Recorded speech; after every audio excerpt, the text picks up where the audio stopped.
Welcome to வனவில் Vanathi சமையல். இன்றைக்கி நம்ம பார்க்க போகிறது ஒரு சிம்பிளான ஸ்வீட்டுங்க. இந்த ஸ்வீட் ரொம்ப சிம்பிளாக இருக்கும், செய்கிறதுக்கும் ஈஸி தாங்க. இது சாப்பிடும்போது நல்ல ஜூஸியாக இருக்கும்.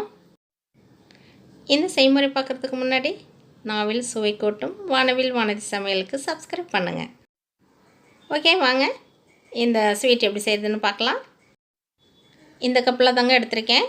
நான் கொஞ்சமாக தான் எடுத்திருக்கேன். இதுவே நிறையா ஸ்வீட்டு கிடைக்கும் நம்மளுக்கு. அந்த கப்புனால் பச்சரிசி ஒரு கப்பு, உளுந்து ஒரு கப்பு எடுத்து 3 டைம்ஸ் நல்லா வாஷ் பண்ணிவிட்டு ஒரு 3 ஹவர்ஸ் இதை ஊற விட்டுடலாங்க. இதை ஒரு மிக்ஸி ஜாரில் எடுத்துக்கலாங்க. நல்லா ஊறிடுச்சு பாருங்கள். இந்த மாவு பார்த்திங்கன்னா நம்ம தண்ணி தெளித்து அரைக்கணுங்க. ரொம்ப தண்ணி ஊற்றக்கூடாது. பார்த்திங்களா, இது போல் கெட்டியாக நம்ம அரைச்சி எடுத்துக்கலாங்க. அடுத்து பார்த்திங்கன்னா டேஸ்ட்டுக்காக நம்ம ஒரு சிட்டிகை உப்பு, அதே மாதிரி ஒரு சிட்டிகை ஆப்பச்சோடா இதில் ஆட் பண்ணிக்கலாங்க. பாருங்கள் எவ்வளோது போட்டால் போகிறோம், ஏன்னா கொஞ்சமாக தான் நான் எடுத்திருக்கேன். ஸோ இதை போட்டு நல்லா மிக்ஸ் பண்ணிக்கலாங்க.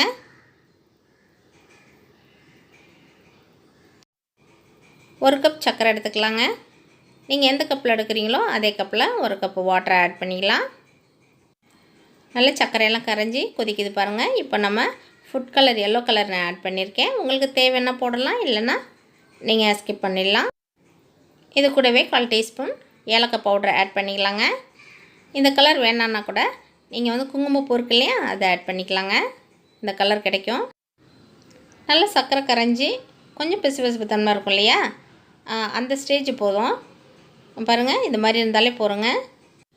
இப்போ நம்ம என்ன செய்வோம், பால் கவர் இருக்கு இல்லையா, அதை நல்லா வாய்ப்பகுதியை நல்லா கட் பண்ணிவிட்டு நல்லா வாஷ் பண்ணிவிட்டு அது உள்ளே ஃபில் பண்ணிவிடுவோம். அந்த மாவை ஃபில் பண்ண பிறகு நல்லா ரப்பர் பேண்ட் இருக்கு இல்லையா, அது நல்லா டைட்டாக இது மாதிரி போட்டுக்கிறோங்க. போட்டுட்டு இந்த ஷார்ப்பாக இருக்குது பாருங்கள், இந்த சைடில் சின்னதாக ரொம்ப குட்டியாக கட் பண்ணணும், ரொம்ப பெருசாக கட் பண்ணாதீங்க. ரொம்ப குட்டியாக கட் பண்ணிவிட்டு பாருங்கள், லைட்டாக குட்டியாக கட் பண்ணால் போகிறோம். இப்போ ஆயில் ஹீட் ஆனதும் பாருங்கள், இந்த மாதிரி புழிஞ்சு விட்டிங்கன்னா ஒன்று ஒன்றா விடணுங்க. மொத்தமாக நீங்கள் போட்டிங்கன்னா அப்படியே ஃப்ரெண்ட்ஸ் மாதிரி கும்பலாக ஆகிடுவாங்க. நீங்கள் பிரிக்கிறது ரொம்ப கஷ்டம். அதனால தனித்தனியாக அப்படி போடணும். ஸோ அகலமான பாத்திரமாக இருந்தால் அந்த பேன் இருந்ததுன்னா நீங்கள் அதில் நிறையாவே பிழிஞ்சு விடலாம். ரொம்ப மிதமான தீயில் வைங்க, ஹை ஃப்ளேமில் வச்சிங்கன்னா கருகிடுங்க.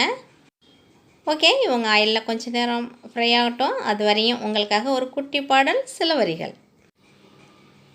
தேவன் என்றால் தேவன் அல்ல, தரை மேலுந்தன் ஜனனம். ஜீவன் என்றால் ஜீவன் அல்ல, என்னை போல் இல்லை சலனம்.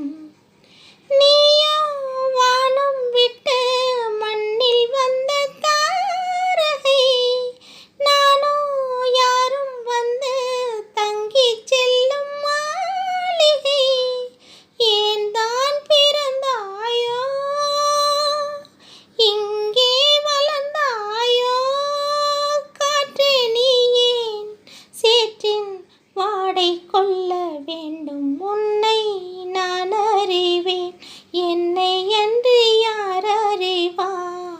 கண்ணில் நீர் வழிந்தால் என்னை என்று யார் தொடைப்பா. யார் இவர்கள் மாயும் மானிடர்கள், ஆட்டி வைத்தால் ஆடும் பாத்திரங்கள். உன்னை நான் அறிவேன், என்னை என்று யார் அறிவார். கண்ணில் நீர் வழிந்தால் என்னை என்று யார் தொடைப்பார். ஓகே, நல்லா ரெடி ஆகிட்டாங்க பாருங்கள். கொஞ்சம் செவந்த பிறகு நம்ம எடுத்துடலாம். இப்போ நம்ம பாவு காய்ச்சி வச்சுருக்கோம் இல்லையா, அந்த ஜீரா, அதில் இதை போட்டுடலாங்க. அந்த ஜீராவில் போட்ட பிறகு ஒரு 2 மினிட்ஸ்லேயே அதை அப்சர்வ் பண்ணிக்கோ. நல்லா ஜூஸியாக கிறிஸ்பியாக இருக்குங்க. சாப்பிடும்போது ரொம்ப நல்லாயிருக்கும். நீங்கள் ஃபெஸ்டிவல் டைமில் இதை செய்யலாம், ஈஸியாக செய்யலாங்க. நீங்கள் கொஞ்சம் மாவு எடுத்தால் கூட நிறையா ஸ்வீட் கிடைக்கும். இதில் சிம்பிளாக ஒரு ஸ்வீட் செஞ்சாச்சு. இது ரொம்ப ஈஸியாக செய்யக்கூடியதுங்க. நீங்களும் இது போல் செஞ்சு என்ஜாய் பண்ணுங்கள். ஓகே, இந்த வீடியோ இந்த சாங் உங்களுக்கு பிடிச்சிருந்தா லைக் பண்ணுங்கள், ஷேர் பண்ணுங்கள், கமெண்ட் பண்ணுங்கள், சப்ஸ்கிரைப் பண்ணுங்கள், மறந்துடாமல் பெல் பட்டனை ப்ரெஸ் பண்ணுங்கள். தேங்க்யூ.